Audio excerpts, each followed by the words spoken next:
Me manda o link. Sim, mandar o link para o senhor aqui. Já começou, né? Daqui a pouco eu...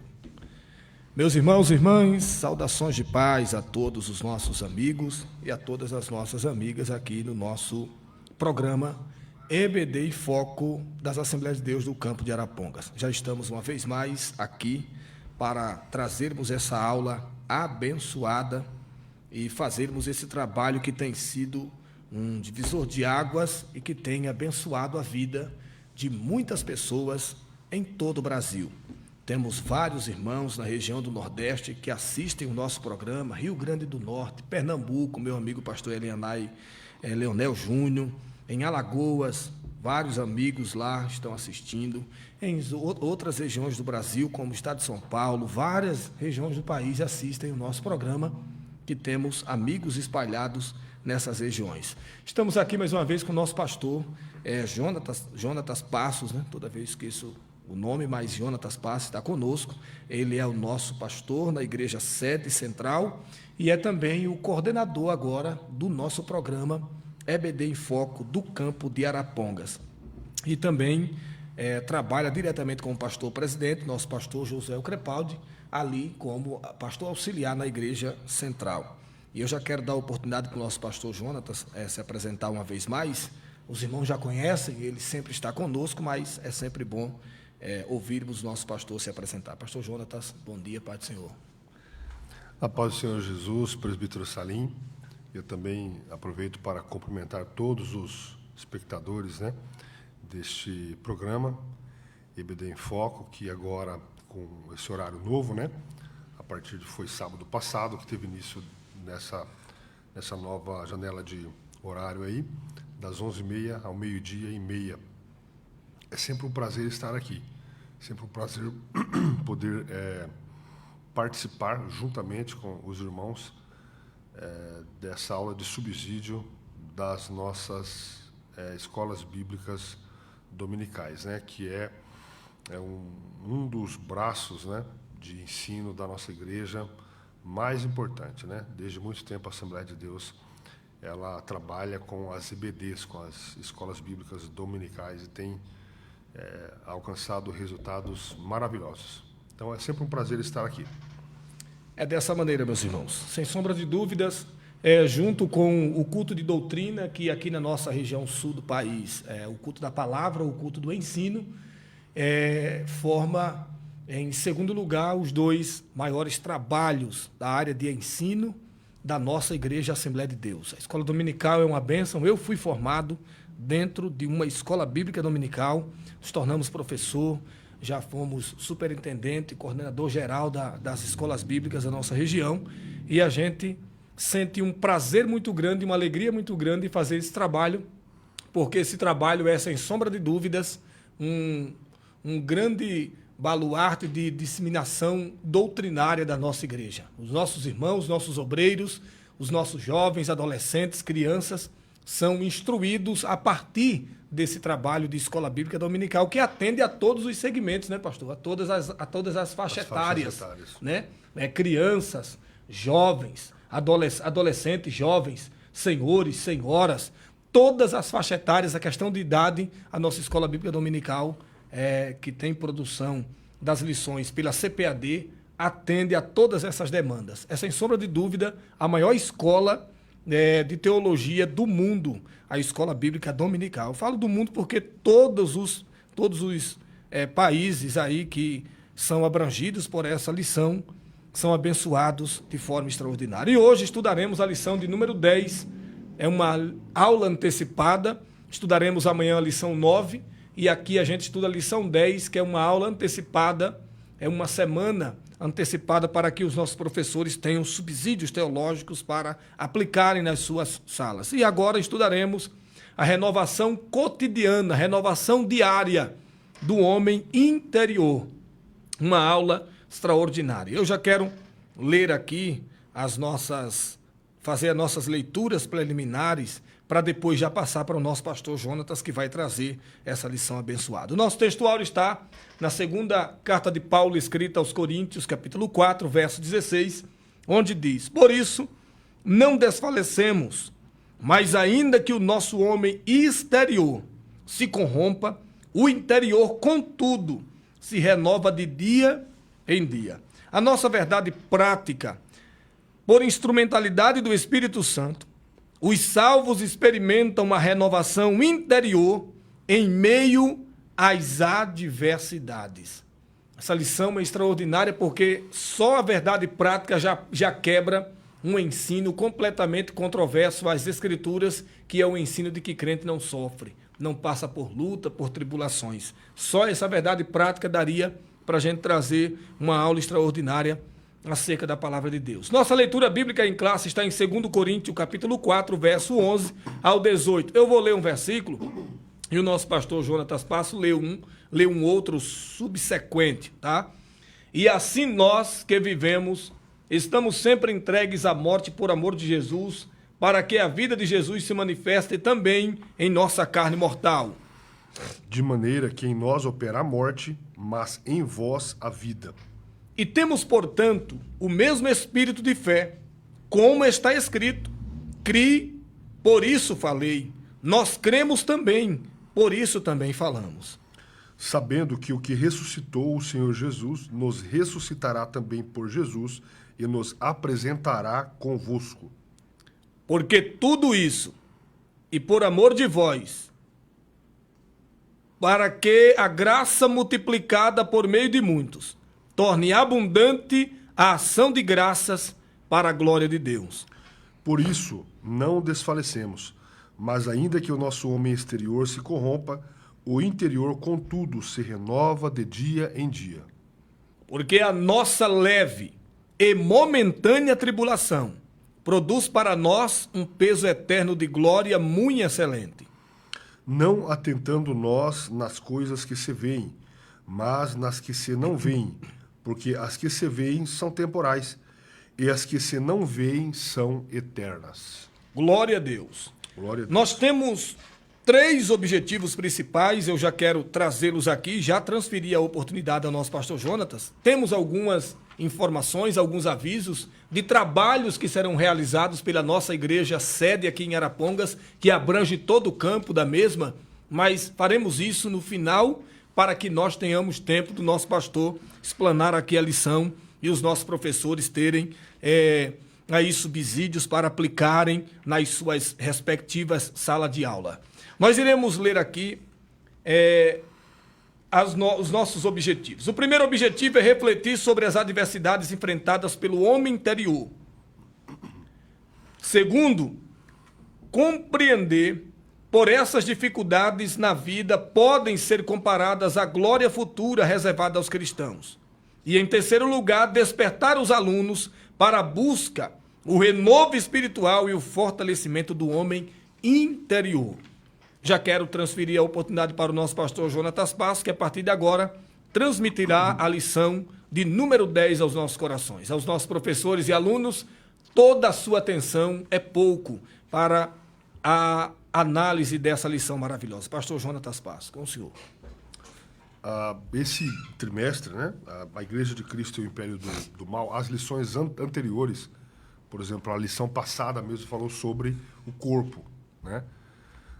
Essa lição fala sobre a parte imaterial, né? Que é a parte espiritual, fala sobre a renovação do homem interior. Nós somos seres tricotomos, né? Sim. Nós cremos assim, corpo, alma e espírito. E o homem, quando o homem pecou, ele se afastou de Deus. O seu espírito, como está lá em Efésios, estava morto. Morto, ele fala sobre separação. Sim. E não sobre inanição. Fala sobre uma morte que diz respeito a uma separação do homem com Deus. A comunhão entre Deus e o homem foi quebrada. O homem deixou de ser dirigido pelo próprio Deus, pela vontade de Deus, onde ele encontra o seu verdadeiro eu. E ele passou a assumir esse controle. E dessa decisão, né, depois que o homem pecou, sim, dessa decisão adveio resultados, né, ruins ao homem, porque toda separação de Deus, né, é uma separação da luz, é uma separação do bem, é uma separação do amor, é uma separação da bondade, porque tudo que representa de bom está em Deus, como diz Tiago, né, no Pai das luzes, né? Deus, ele é bom, Deus, ele é perfeito. E o homem, como criatura de Deus, decidiu se afastar dele. E esse afastamento, assim, bem em síntese mesmo, o escritor aos Efésios fala que nós estávamos mortos em delitos e pecados. Aí ele fala sobre a vivificação do homem, ou seja, a vida no espírito, né? O espírito do homem volta a ter vida. Sim. Né? E essa vida é a vida de Cristo no homem, que é o espírito do homem é ativado pelo Espírito Santo. Né? Nós chamamos essa nova vida, essa nova vida, essa ligação de novo, né? Porque até a ideia da palavra religião, né, é religar o homem a Deus, né? Porque o homem estava afastado e pelos seus próprios méritos, pelo seu esforço, jamais ele conseguiria, porque todos nós pecamos e destituídos, né? Estávamos da glória de Deus. E Deus não via um justo sequer para que ele, pelo seu próprio esforço, pelos seus méritos, conseguisse. Então, por isso que a salvação é pela graça, isso não provém de nós, né? Efésios 2:9. Porém, Deus regenera o homem. Sim. É importante nós falarmos um pouco sobre o aspecto da regeneração, da justificação e da santificação, porque tem tudo a ver com a nossa lição. Porque como que o homem vai renovar o homem interior através das disciplinas espirituais que nós veremos mais no teor da lição ali. Isso só é possível para quem é regenerado. Isso só é possível para quem foi justificado. E também isso só é possível para quem foi santificado. E nós sabemos que todas essas três ações de Deus, que são ações soberanas de Deus, tanto a regeneração, quanto a justificação, quanto a santificação, é Deus que opera no homem. O homem não tem méritos nenhum. Porém, elas se diferem uma da outra, no sentido de que a regeneração é um ato soberano de Deus. Deus vivifica o homem passa a ser nova criatura, ele é regenerado pela palavra, pelo Espírito. Só que é um ato. Deus regenerou o homem. Regeneração não é processo. Não é processo. Regeneração é um ato soberano de Deus na vida do homem, trazendo luz, trazendo vida novamente. O espírito dele passou a ter vida. A justificação, da mesma forma, também é um ato. Sim. Jesus nos justificou perante Deus. Né? Não é um processo, né? Não é um processo. A justificação também, ela foi operada por Deus. É um ato de Deus, né? Quando Deus olha para o Jonatas, quando Deus olha para o presbítero Emerson, ele está vendo Cristo, né? Jesus justificou o presbítero Emerson Salim. É até um termo jurídico ali, nessa palavra justificação.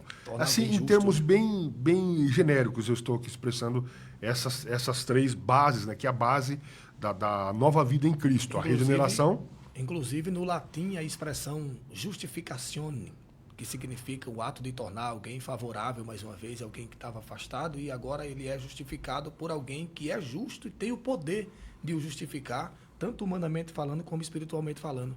É bem interessante, pastor Jonatas, essa fala do senhor inicial, porque esses atos exclusivos de Deus não é o mesmo do processo da salvação, né? Que é a da santificação, que a santificação é um processo. É algo que você não é como a ala mais extremista do calvinismo ensina, né? A santificação é um processo diário, e é justamente isso que a gente vai estudar na lição, sobre esse processo diário, sobre esse processo de renovar o homem interior dia após dia, devido às intempéries, às lutas, às perseguições, e por aí vai. Mas é muito bem lembrado, né? Então, a justificação, a regeneração é um ato soberano de Deus, trazendo vida, o Espírito Santo, né? Ativando o espírito do homem. A justificação também é um ato, e a santificação, como o presbítero Emerson Salim diz, ela também é um ato, porém um processo. Nós dividimos ela como santificação posicional, que é a santificação em Cristo. Sim. Todo novo converso é um santo em Cristo. O apóstolo Paulo, quando se referia aos irmãos da igreja aos Coríntios, né, aos santos irmãos, né? Sim. E aquela igreja tinha problemas, eles precisavam de amadurecer espiritualmente, ali havia um problema sério de caráter em muitos irmãos, e Paulo chama de santos em Cristo. Então, a santificação posicional e a santificação gradativa, que também não é um ato do homem, é um ato do Espírito Santo. Um ato direto do Espírito Santo. É ele que santifica. Sim. Nós não temos méritos nenhum na nossa santificação. Porém, onde que entra a participação do homem? Na entrega, no reconhecimento de que precisa de Deus através dos meios espirituais, das disciplinas espirituais, aí que entra a atividade humana nessa parte. Então, essa lição é muito boa, a renovação cotidiana do homem interior. Cotidiana também, essa palavra, ela vem trazer a ideia, né, de um alimento diário. Nós precisamos, Jesus quando disse para os seus discípulos, né, quando ele se retirou para orar e retornou, eles estavam dormindo. Novamente ele voltou e eles estavam dormindo. E ele os exorta, né, dizendo, vocês não vigiaram nem uma hora comigo, né? E ele fala assim, vigiai e orai, porque o espírito está pronto, mas a carne é fraca, né? Então nós sabemos que há uma tentativa, né, da nossa carne de suplantar o espírito, como está lá em Gálatas, também sobre os frutos da carne e o fruto do espírito. Essa batalha, ela é diária. Nós precisamos de cotidianamente, diariamente, como Jesus disse, se alguém, lá em Lucas, se alguém quiser vir após mim, negue-se a si mesmo, tome a sua cruz cada dia e siga-me. Então, essa é uma exortação da palavra de Deus. Cotidianamente, diariamente, nós devemos alimentar o nosso espírito para suplantar a vontade da carne, porque nós estávamos presos em delitos e pecados. Então, nós éramos escravos do pecado. E o pecado escravizou o homem através da sua carne, da parte material, da parte física. Quando nós fomos libertos, que é a metáfora que o apóstolo Paulo usa lá em Romanos, no capítulo 7, e ele começa o capítulo 8 falando, portanto, há uma conjunção ali que liga tudo que ele estava explicando no capítulo 7. Portanto, agora. Então ele fala, portanto, agora, nenhuma condenação há para aqueles que estão em Cristo, que não andam segundo a carne, mas andam segundo o Espírito. Então, o que Paulo fala no capítulo 7? Que havia um Senhor, né? E ele usa ali, ele fala sobre a lei e fala sobre a graça, né? Sobre Cristo, sobre a lei do Espírito. E esse Senhor era o pecado, o Senhor que escravizava a carne. Morrendo esse Senhor, aí ele usa a metáfora do casamento. Sim. Morrendo um cônjuge, o outro está livre para contrair novo matrimônio. Aí ele fala assim, morrendo esse Senhor, você se casa com um novo Senhor. Ele usa essa metáfora no capítulo 7, para exemplificar que agora nós temos um novo Senhor. Né? O velho já morreu, no caso. E a nossa carne, ela não está mais, nós não estamos mais, e essa é uma das vitórias da cruz de Cristo, que é a libertação do poder do pecado. O cristão não vive mais escravizado pelo pecado. Ele está livre do poder do pecado. Não ainda da influência do pecado. Para que ele não peque, para que ele não tenha uma vida de pecado. O pecado na vida do cristão é visto como um acidente de percurso. Acidente de percurso. Para que ele não venha se tornar um pecador, escravo novamente do poder do pecado, ele deve exercer cotidianamente as disciplinas espirituais que nos é oferecida através de vários meios que nós vamos ver aqui nessa lição. Essa parte é importante de se comentar e também é importante os professores frisarem bem essa parte que o senhor tá traçando, que tem a ver muito com a doutrina do pecado, que é a questão da armateologia, né? E a questão da doutrina da salvação, tá? Então, essas duas doutrinas devem estar incutidas na lição e bem explicadas e esclarecidas, porque essa parte que o senhor acabou de falar é bem interessante, porque, embora a gente esteja livre do poder do pecado, nós não estamos isentos de ainda pecarmos, porque essa isenção não existe para ninguém. Enquanto estivermos aqui, continuamos nesse tabernáculo carnal e continuamos aí com os mesmos desejos, com as mesmas, pelo menos sob a influência desses desejos, dessas paixões. Não continuamos com eles, mas continuamos sob a influência, porque foi o que Paulo disse, né? Alguém um dia achou que Paulo E ele disse, não, eu ainda estou sujeito às mesmas coisas, às mesmas paixões, os mesmos fracassos. Por isso que a gente não pode jamais bater no peito e, eu sou super crente, não vou pecar mais nunca, tal, porque ainda enxergamos, ainda ouvimos e ainda sentimos. Então, essa parte é muito interessante analisar. E aquela outra questão que o senhor falou sobre a influência do Espírito Santo em todas as nossas ações, e isso é verdade, porque a verdade prática diz que por instrumentalidade do Espírito Santo, ou seja, somente pela ação do Espírito, somente por causa que o Espírito Santo faz, é que nós permanecemos de pé, só pela ação dele. Se você me Não, permite, Salim, pode. ainda na sua última fala, né, sobre a ação do Espírito Santo, que ele que nos santifica. Sim. Uma vez um jovem, um amigo, me relatou uma dificuldade para vencer um pecado na vida dele. E assim como todos os adolescentes, jovens, sofrem várias influências, né, o contexto cultural hoje, que já foi bem falado aqui nas aulas passadas, né, ela traz aí um bojo de coisas aí que tornam mais difícil, né, para um jovem cristão, né, viver uma vida de santificação. Porém, não impossível. Por quê? Ele me falava assim, como que eu vou vencer esse pecado? Eu falei assim, olha, inverta essa sua fala. Se você pensar que você vai vencer o pecado, você já perdeu. Já perdeu. Já perdeu. Então, assim, a ideia é, você está sendo tentado em algo que você não consegue vencer aquilo. Coloca a sua incapacidade diante de Deus, com sinceridade, confessando diante de Deus aquela dificuldade, aquele problema, aquele pecado, pedindo a libertação, que com certeza o Espírito Santo vai te prover um meio, e nós temos os meios, né?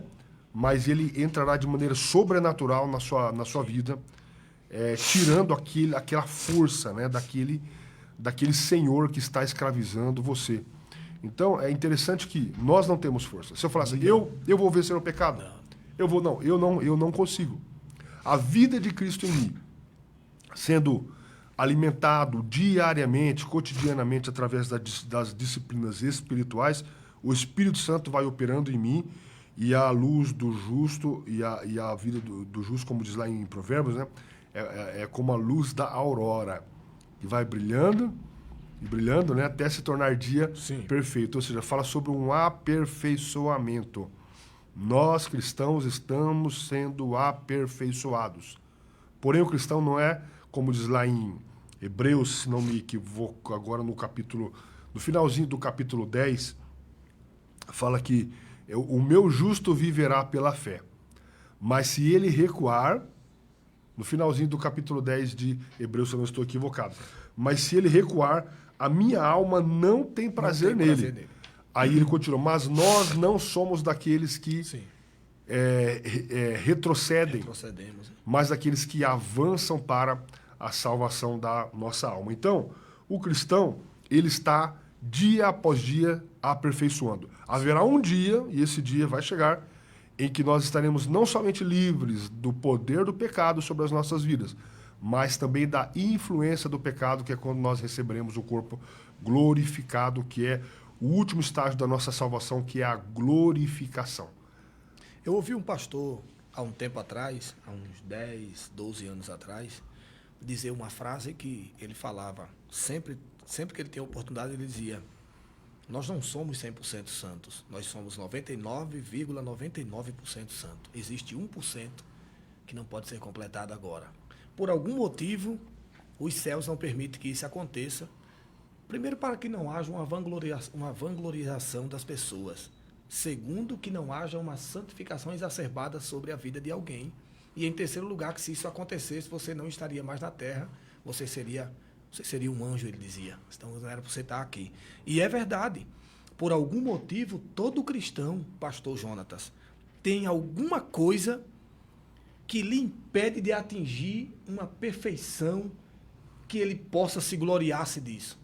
Paulo tinha um espinho na carne, que vários teólogos vão traçar várias questões, e a gente sabe que a gente pode pegar aquilo ali e informar os nossos ouvintes que o espinho pode ser qualquer coisa. Não posso dizer porque não me diz, mas um espinho pode ser qualquer problema que você luta e simplesmente não consegue vencer aquele problema.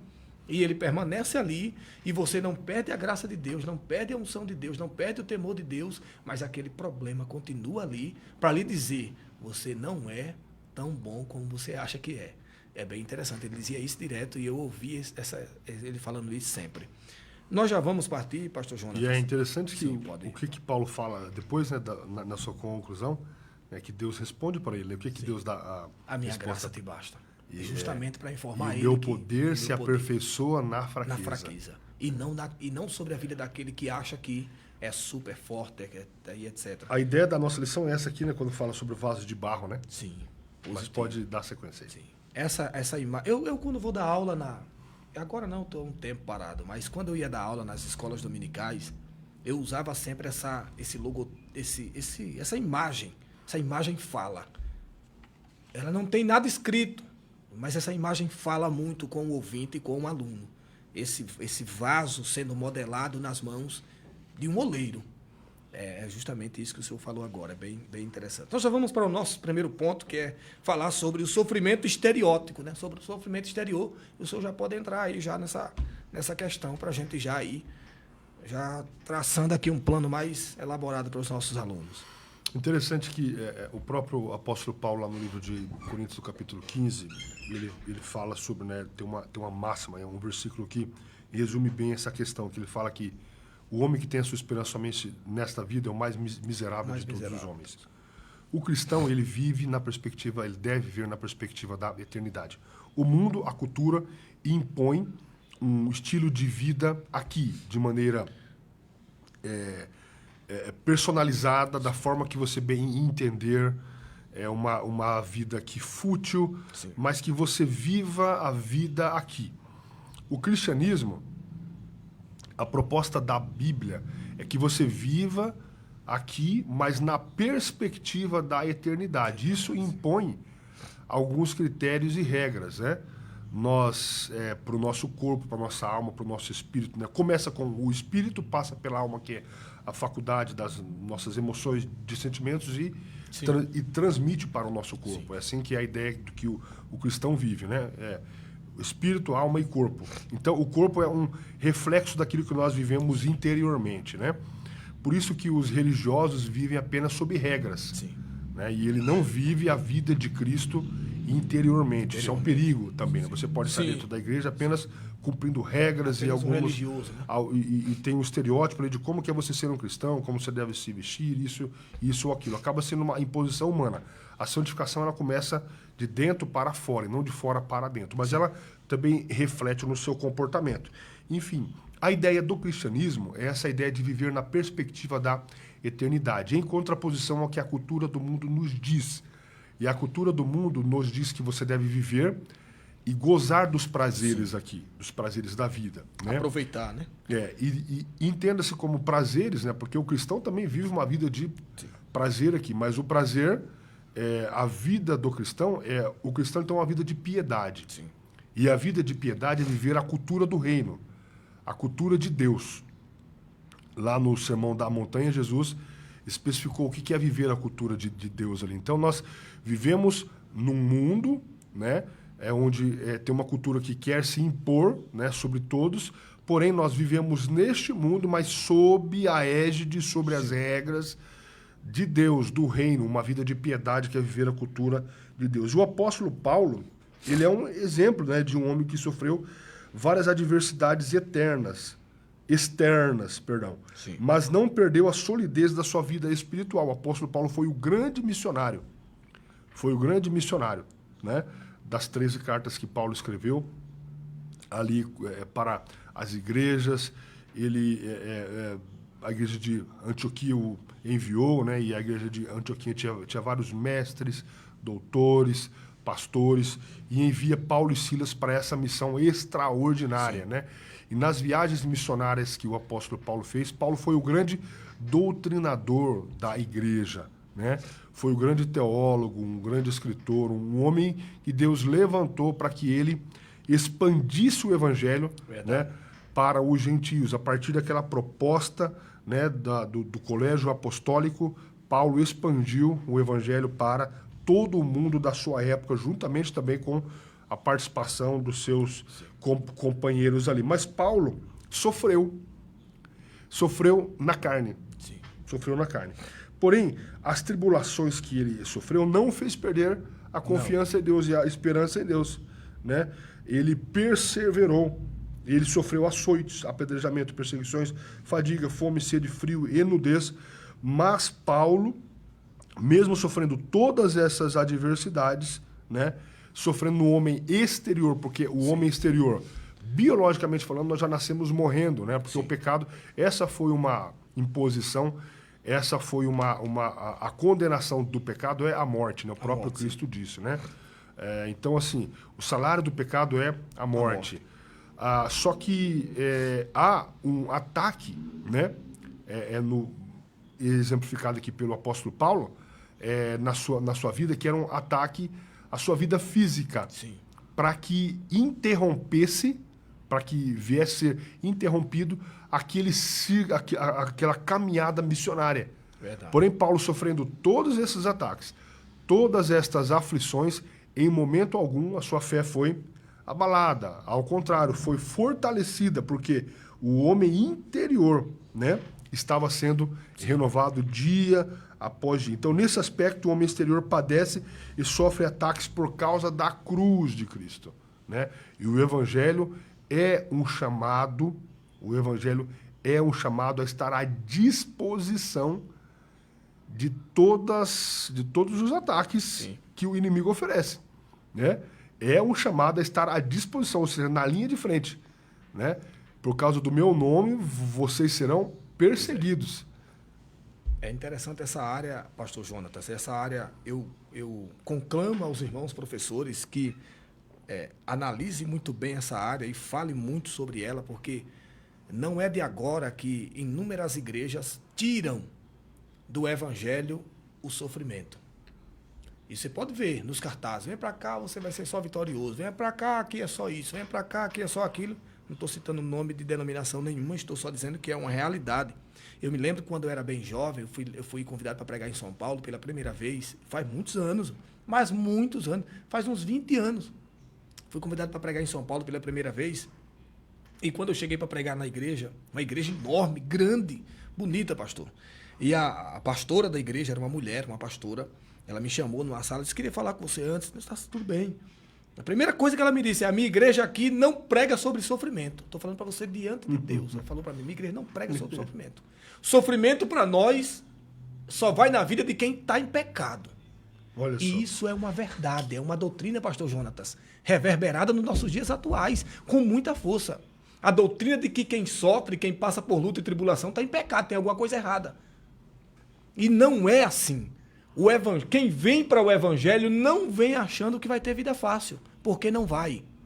No evangelho não se tem vida fácil, se tem vida prazerosa em Cristo. Em Cristo. Isso não significa dizer que você vai ter uma vida prazerosa só de prazer e não vai ter sofrimento, vai viver só de boa, folgado, cegado. Não, de forma nenhuma. É sofrimento em cima de sofrimento. Agora é como o pastor Jonatas falou no início. A nossa vida aqui não é uma vida olhando para a perspectiva de momento. É uma vida olhando para a perspectiva futura, para o que está por vir. Por isso que nós sofremos e sofremos dando glória a Deus. E a pessoa olha do lado e diz, esse cara é doido. Passa fome, necessidade, não sei o quê, e está dando glória. Então é mais ou menos isso. O apóstolo Pedro, em 1 Pedro, para reforçar, para embasar o que você acabou de falar aí, em 1 Pedro capítulo 2, versículo 21, diz assim, porque para isto aquilo que ele estava falando sobre o sofrimento, Sim. sobre aflição e sofrimento, porque Cristo sofreu, porque para isto sois chamados. Pois também Cristo padeceu por nós, deixando-nos o exemplo. O exemplo. Para que sigais as suas pisadas. Então ele fala assim que nós também, né, vamos sofrer por amor a Cristo. Sim. Então, a vida de um cristão verdadeiro é estar à disposição para o embate, para enfrentar adversidades e sofrimentos, porém nós vivemos na perspectiva da eternidade. E o cristão, a vida dele não se baseia somente em coisas abstratas, não. como o mundo quer dizer, né? Não é só esperança, aquela esperança, não. Nós também temos a prova, lá no livro de Hebreus, no capítulo 11, Hebreus no capítulo 11, o verso 1 e o verso 2, ali é muito interessante a composição do versículo 11. Porque, ora, a fé é o firme fundamento das coisas que se esperam. Aí nós podemos falar que nós vivemos na perspectiva da eternidade, a esperança, né? Aí fala sobre os vários heróis da fé, né? Que eles esperavam algo melhor e eles alcançaram o testemunho por isso. Só que na parte 2 desse versículo, na parte B, fala que também é a prova das coisas que não se veem. É a prova porque, como nós já falamos aqui, nós provamos o nosso espírito, a presença de Deus. Então, a vida do cristão não é só uma vida de expectativas ou de esperança em relação ao futuro na eternidade. É a prova, nós somos conscientes, nós provamos o Evangelho. Nós provamos a vida de Cristo em nós, através daquilo que já falamos aqui, da regeneração, da justificação e da santificação. E há um gozo, há um prazer em poder partilhar da presença de Deus em nosso ser. Então, não é só expectativa, também é prova. É prova. É prova. Sim. Muita prova. Muita prova, muito sofrimento. E depois de Cristo, Paulo é o ser humano que mais foi tentado, mais foi provado, mais foi colocado. É a prova das coisas que não se vê. A prova que eu estou falando assim, no sentido de provar a vida de Cristo em nós. Sim. Tá? Essa questão. A vida do cristão não é só uma expectativa quanto ao futuro, né? Porque o mundo quer dizer que nós... só especulação. Só coisa abstrata. Sim. O cristianismo vive nessa esperança, Jesus vai voltar, eu vou para... E tem deles que dizem até, fazem 2000 anos e ninguém... Isso, eu vou para o céu, e lá eu vou... Não. O cristão prova a presença de Jesus na sua vida. Sim, isso, né? positivo. Então ele tem essa vida das coisas que não se veem, mas ele prova no seu Nós fazemos interior. o que Paulo disse, nós carregamos as marcas. As marcas de Cristo. Trazemos essas marcas e bem fixadas em nosso corpo, até no corpo físico mesmo, tá? Concernente aos inúmeros ataques. No início da nossa aula aqui, o nosso pastor Jonatas falou sobre a questão secularista, né?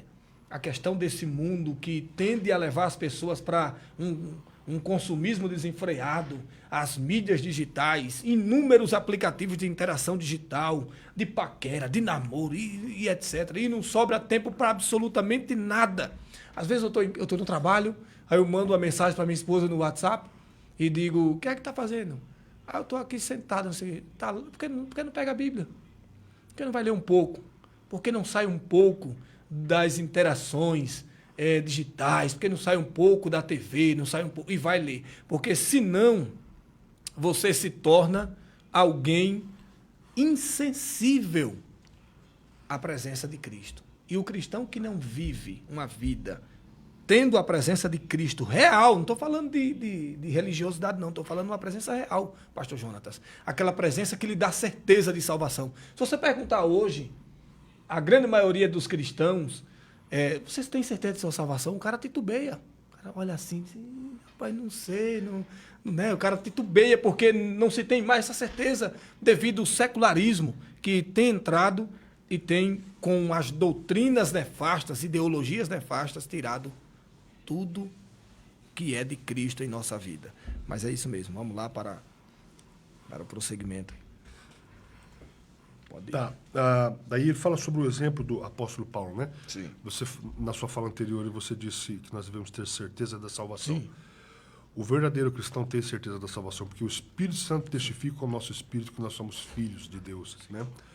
Agora, se a pessoa, ela, né, que talvez ela precisa de reconsiderar algumas coisas, né? O exemplo do apóstolo Paulo. Mesmo diante do sofrimento, o apóstolo não retrocede, tampouco nega a sua fé. Então, assim, Paulo teve um ministério, do ponto de vista da perseguição, muito conturbado. O apóstolo Paulo foi o grande missionário, né? Sim. Só que ele teve um ministério de muita perseguição. Sim. Né? Não só ele, como também os apóstolos, né? Mas Paulo, assim, num nível mais abrangente, né? Todos eles foram, exceto João, foram martirizados. Paulo foi morto por Nero, né? Sim. Foi decapitado, ou seja, então... Mas Paulo, mesmo em meio às adversidades, ele não deixou que a sua fé Abalasse, esmorecesse, ou sofresse algum abalo. Porque ele tinha certeza.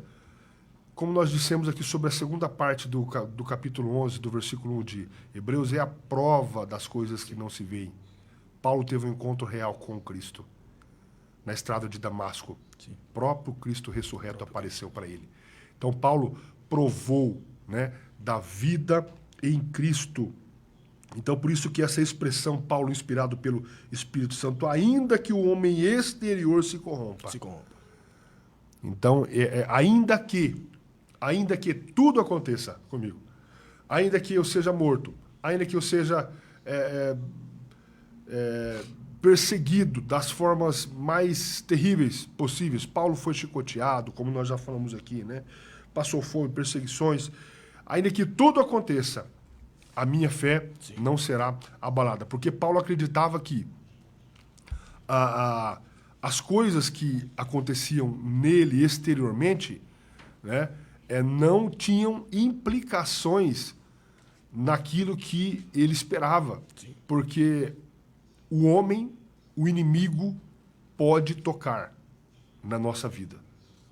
O inimigo pode tentar nos desestruturar fisicamente. O inimigo pode tentar, e assim se Deus o permitir, lógico, né? O inimigo pode tocar na nossa vida física. Porém, ele não pode, né? Sim. Ele não pode tocar na parte imaterial. Sim. Lá no livro de Romanos, no capítulo 8, fala assim que nem a morte, nada. Nem os anjos, nem os principados, nem a potestade, nada poderá, nem a morte, nem a vida, nada poderá nos separar do amor de Cristo. Então, assim, Paulo tinha essa consciência. E a esperança do cristão, que na parte 3 da primeira parte, aí entra a parte que nós esperamos. Por que nós esperamos? Porque nós confiamos. Sim. Né? Esperança envolve expectativa. Confiança, expectativa, né? E por que nós temos essa confiança e ela é uma confiança inabalável? Porque nós conhecemos, porque nós provamos a Jesus, porque nós provamos a vida de Cristo em nós. O cristianismo não é só um acumulado de ideias onde essas ideias foram compostas ou elaboradas num plano humano para que para que se fosse desenvolvido uma cultura cristã. Não, o cristianismo vai além dessa cultura cristã. O cristianismo fala sobre o sobrenatural, fala sobre o espiritual, fala sobre a eternidade, né? Então, nós temos uma viva esperança. Aí, essa leitura maravilhosa, né? Atribulados, mas não angustiados. Sim.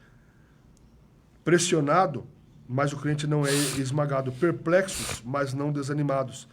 Indica que, mesmo confuso, o crente não se desespera. Perseguidos, mas não desamparados. Sinaliza que, mesmo ameaçado, o crente não é abandonado. Sim. Abatido, mas não destruídos.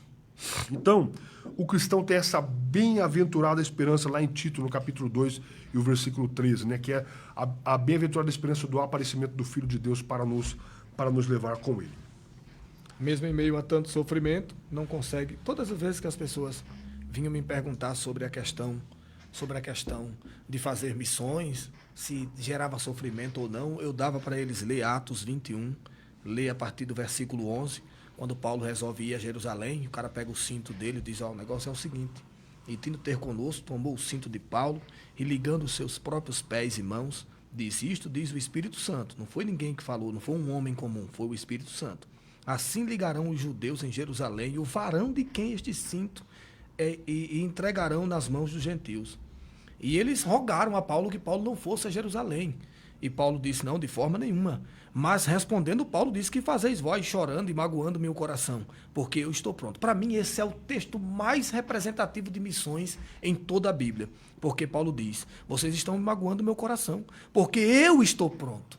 Não só ser preso em Jerusalém. Esse texto, todas as vezes que eu leio esse texto, é quase que inevitável não querer chorar, porque esse texto ele representa o teor da obra missionária na sua essência.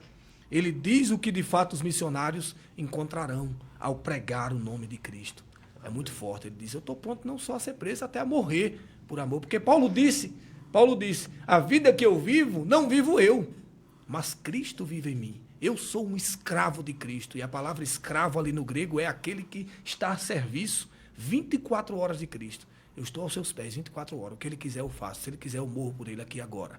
Então é bem forte. Já estou crucificado com Cristo. Já estou crucificado com Cristo. E a vida que eu levo, não levo eu mais. Mas Cristo é quem dita as minhas regras. Quem dita o que eu tenho que fazer. Gálatas Quem diz onde 2. eu vou. Quem diz o que eu faço. O senhor falou sobre a questão que geralmente os religiosos usam, que é a questão sobre vestimenta, tal e etc. Mas a verdade é uma só. Quando o camarada tem Cristo na vida, tem o Espírito Santo, é salvo de fato, ele sabe como se portar. Não precisa ninguém dizer, não precisa ninguém falar, porque o Espírito o constrange a fazer o que é certo, a fazer o que é correto, a andar da forma correta, a ir para o lugar correto, com pessoas corretas e por aí vai. Gálatas capítulo 2, versículo 20. Já estou crucificado com Cristo e vivo, não mais eu, mas Cristo vive em mim. E a vida que agora vivo na carne, vivo pela fé do Filho de Deus, o qual me amou e se entregou a si mesmo por mim. A segunda parte da nossa lição fala sobre uma parte muito importante também, que é sobre o fortalecimento diário, e a parte 2, o eterno peso de glória, e a última parte, a visão da eternidade. Sim. O fortalecimento diário fala sobre as disciplinas, né, das práticas espirituais, os meios de santificação pessoal, fidelidade, reverência, oração, jejum e temor a Deus. O verdadeiro cristão não pode viver sem a prática das disciplinas espirituais, porque ele vai, se ele não vive, como nós dissemos, ele posicionalmente ele é santificado. Só que se ele não deixa o Espírito Santo operar nele a santificação progressiva ou gradativa, ele vai se enfraquecendo. Sim. Vai se tornando um fraco, como diz Paulo, um fraco na fé. Ou até um carnal. E perde o desejo de Um tudo, cristão né? carnal, Perde o como desejo de Paulo. tudo. Paulo fala sobre os cristãos Sim. carnais, né? Não é só um carnal que não tem cristão Deus. mesmo. É. Cristão mesmo. Então, a ideia das disciplinas espirituais é para o fortalecimento. Sim. E deve ser constante. Constante. Leitura da palavra, oração. Isso gera santificação. Sim. Jejum, Sim. né? Temor a Deus, fidelidade, reverência. Isso fortalece o nosso espírito. Isso nos aproxima de Deus, né? Antes crescei na graça e no conhecimento do Senhor Jesus, como está lá em 2 Pedro. Porém, esse versículo fala, por que Pedro fala sobre crescer na graça e no conhecimento do Senhor Jesus? Para que não descaiais da vossa firmeza. Ali Pedro diz para aqueles irmãos, né? 1 Pedro, eu falei errado. 1 Pedro no capítulo 4, né? 1 Pedro no capítulo 4, no capítulo 5.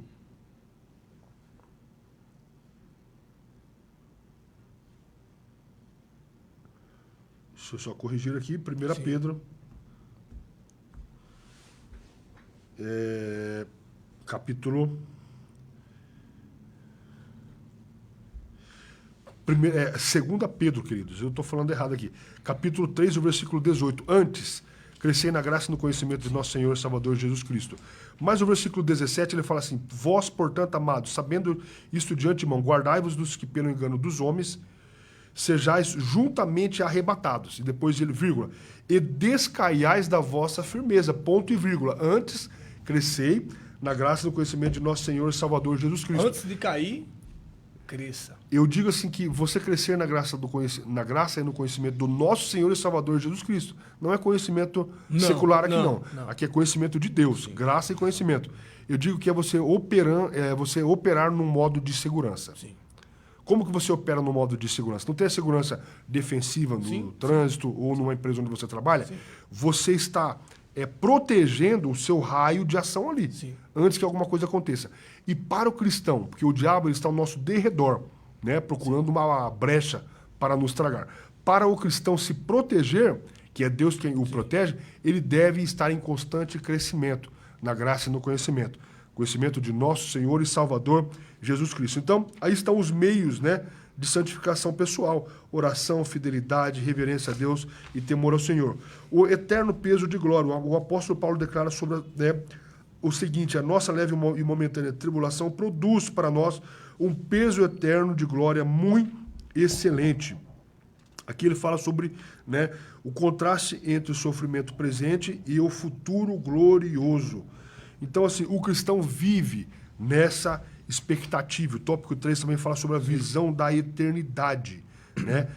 Que nós não atentamos para as coisas que se veem, mas para as coisas que se não veem, porque as que se veem são temporais e as que se não veem são eternas. Então, existe a parte prática. O que é a parte prática? O fortalecimento diário, para que você possa ser um crente robusto espiritualmente, mesmo que fisicamente você possa ser afetado de alguma forma. Então, a parte prática é se aproximar de Cristo. Como nos aproximamos de Jesus? Só indo às igrejas? Não. Em um momento onde as pessoas consomem culto, consomem apenas liturgia de culto. Isso não te fortalece. A igreja, o culto, deve ser um reflexo daquilo que você já é. Você vai ali para prestar uma adoração a Deus, para servir em um ato de adoração a Deus, e não para ser servido. Pessoas que se alimentam apenas de cultos, elas são fracas espiritualmente. Só abre a Bíblia lá, né? Imagina, tem gente que só abre a Bíblia na igreja, mas em casa nunca lê um texto ou um versículo da Bíblia. Então, fica anêmico, né? Falta nele vitamina suficiente para suportar. E essas vitaminas não são uma vitamina de banana, de maçã, seja lá o que for. São vitaminas espirituais, porque todas as batalhas do cristão, ele sente no corpo, mas ele as milita no interior. Quando a gente vai falar sobre a questão das armas do Espírito, que são fornecidas aos cristãos para lutar, as armas são uma prefiguração que os soldados romanos usavam, mas todas elas num sentido espiritual. É bem interessante. Muito bom. E é isso, então, nós temos a parte prática, né, Emerson Salim? A parte prática nossa, que é a parte que nós devemos viver as disciplinas espirituais. E o eterno peso de glória, que diz respeito àquilo que nós aguardamos, né? Em comparação, as coisas do mundo são efêmeras e passageiras. O que nos aguarda é eterno. E a visão da eternidade. E a última parte da nossa lição fala sobre os desafios de hoje: cultura secularista, relativismo doutrinário e a batalha espiritual. A cultura secularista já foi bastante abordado aqui nas lições, né? Que é uma cultura que vem para tentar esmagar a vida espiritual do crente. É um sistema materialista, conforme estudamos até aqui, que nega a realidade espiritual, a existência de Deus, a verdade bíblica e todo o conjunto de valores provenientes da palavra de Deus. Ou seja, tudo que foi falado até agora aqui sobre a cultura anticristã, não é só uma cultura pós-cristã, né? É uma cultura anticristã que vem para atacar todas as bases da nossa fé.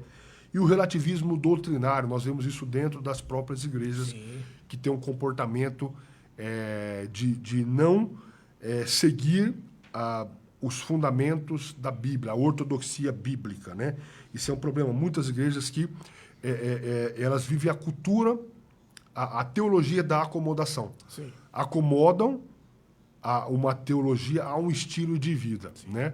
E nós sabemos que a ortodoxia bíblica, ela tem a ideia de da Bíblia para cá e não daqui para a Bíblia, né? Eu não posso tentar acomodar um estilo de vida à palavra de Deus. Adequar as escrituras ao meu estilo de vida. Ao meu estilo de vida. É o que acontece muito hoje, nos nossos dias, é justamente isso, né?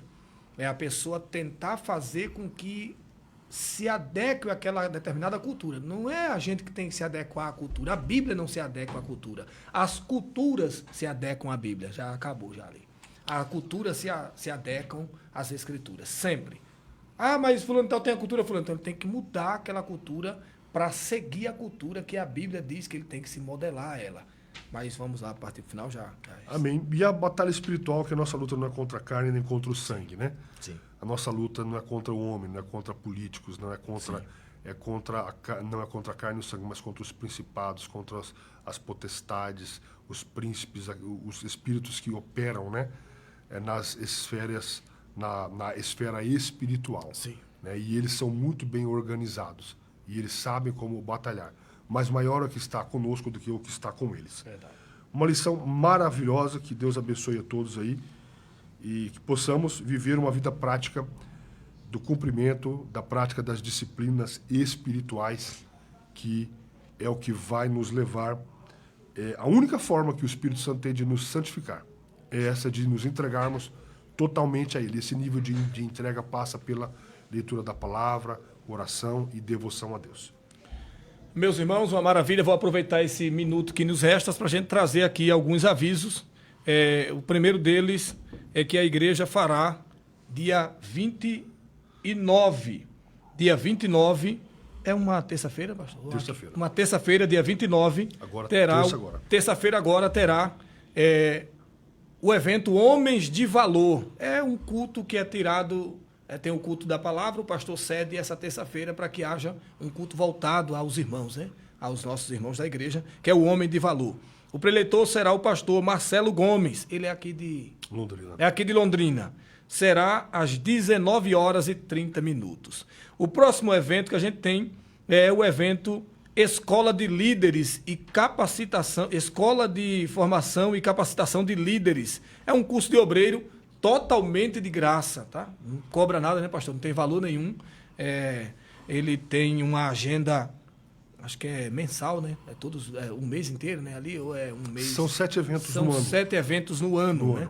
E agora a gente vai estar no mês 8, já teve, mês 9. Mês 9. Dia 3/9. Família, berçário da igreja e da nação. Pastor Gessé, né? Gessé Rosa, da Assembleia de Deus, Ivaté, é isso mesmo? Ivaté, a igreja sede. Deus abençoe os nossos irmãos. Esse é o nosso outro evento que a gente tem aqui na igreja. E um outro evento que acontecerá será o EBA, tá? Será a 13ª edição do EBA. É a Escola Bíblica de Arapongas. Acontecerá dos dias 22 ao dia 28 de janeiro. Teremos como ministradores das aulas pastor Juliano Fraga, lá de Campinas, estado de São Paulo, irá tratar sobre a questão da cristologia, e o nosso pastor Douglas Baptista, que foi o comentarista dessa lição agora, do 3º trimestre, que é pastor lá em Brasília, Distrito Federal. Ele vai tratar sobre a supremacia das Escrituras, tá? E também teremos o pastor Marcelo Gomes, que é o que estará aqui no Homem de Valor, que a gente acabou de... Estará terça-feira agora. Ele também vai estar na EBA e irá tratar sobre o tema o modelo de liderança de Jesus no Evangelho de Marcos. E o próximo pastor, muito conhecido também, tem até um podcast de debates, que é o nosso pastor Elias Soares. Ele é aqui de São Paulo e ele vai tratar sobre a temática antropologia teológica, antropologia teológica, estado intermediário, vida após a morte. Irmãos, eu confesso que estou bestificado, como a gente diz lá no Nordeste, com a nossa escala de professores que teremos do nosso EBA. As inscrições já estão abertas, e há uma facilidade muito grande que a Igreja Sede está fornecendo, que você pode fazer sua inscrição no valor de R$60, né, pastor Jonathan? R$60. No valor de R$60. Pode parcelar. E você pode parcelar essa inscrição. Imagine, irmão, R$60 é um lanche que a gente paga e tem que comer de uma vez e acabou e já era. Então, R$60 é um valor que eu vou até usar aqui um termo bem meio que pejorativo, mas é um valor irrisório para esses homens que estarão conosco aqui. Só para custear o evento. Só para custear o evento, irmão. Porque esses homens que estarão conosco têm uma envergadura extraordinária nas Escrituras. Eu peço que os irmãos se inscrevam e você tem até janeiro para pagar, né, pastor? Até janeiro para pagar. Explosão de Milagres. E que Deus abençoe a todos. Também temos o evento Explosão de Milagres, tá? O evento Explosão de Milagres será no próximo mês agora, mês de setembro, né? Dos dias 11 ao dia 17 de setembro. E eu não vou citar aqui o nome das pessoas que vão estar aí, porque são muita gente. Os preletores serão o pastor Washington Luiz, pastor Antônio Márcio, pastor Jackson Marques, pastor Robson Camisotti e o pastor Moisés Vilela. E os cantores serão me ajuda aí, Salinho Júnior, cantor Júnior, soldado ferido, né? Sim. O Cleiton Queiroz, Dedé de Jesus e Suelen Lima. Rapaz, será uma bênção esse evento também. Meu Deus do céu. 7 dias. Também estou bestificado. É uma agenda bem bem corrida, uma agenda muito abençoada. E eu peço que você compareça nos eventos da nossa igreja sede, que irá enriquecer a sua vida da glória e do poder de Deus. Deus abençoe, pastor Jonatas. Foi um prazer estar aqui com o senhor. Prazer. E Deus abençoe a todos. Se despeça aí do pessoal. Em nome de Jesus também agradeço, é um prazer estar aqui. Que Deus abençoe a todos. Deus abençoe.